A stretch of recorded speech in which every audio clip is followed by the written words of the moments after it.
আজকে একদম গ্রামের মাঝখানে রয়েছি। পেছনে তাল গাছের সারি, প্রকৃতি যেন একদম আমাদের সকলকে যেন দেখছে।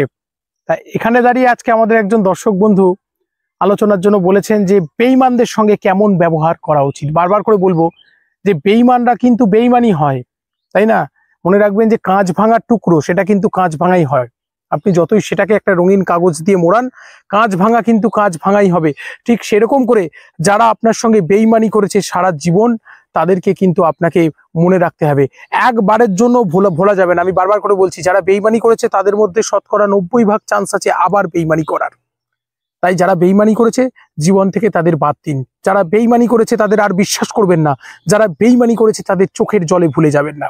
আর জীবনে এই মানুষগুলোকে, দুটো মানুষকে জীবনে সবসময় মনে রাখা উচিত, যে একটি বারের জন্য আপনার উপকার করেছে, তার উপকার কখনো ভুলবেন না।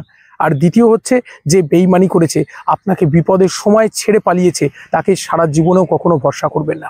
এইভাবে আমরা যদি চলি, সতর্কতা, সাবধানতা আমাদের জীবন বদলে দেবে।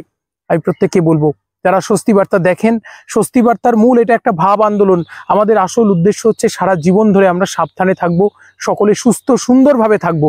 আর আজকে চারপাশে যে মিথ্যার জগৎ চলছে, সবাই যারা প্রত্যেকে মিথ্যে কথা বলছেন, স্বার্থের জন্য নিজের মানুষের ক্ষতি করছেন, যারা, আমাদের সচেতন হয়ে চলতে হবে। একটুতেই ভুললে হবে না, একটুতেই কাঁদলে হবে না, ইমোশনকে কন্ট্রোল করতে শিখতে হবে। এতে আমাদেরই উন্নতি। পরবর্তী পর্বে বিস্তারিত আলোচনা হচ্ছে, সঙ্গে থাকুন। নমস্কার।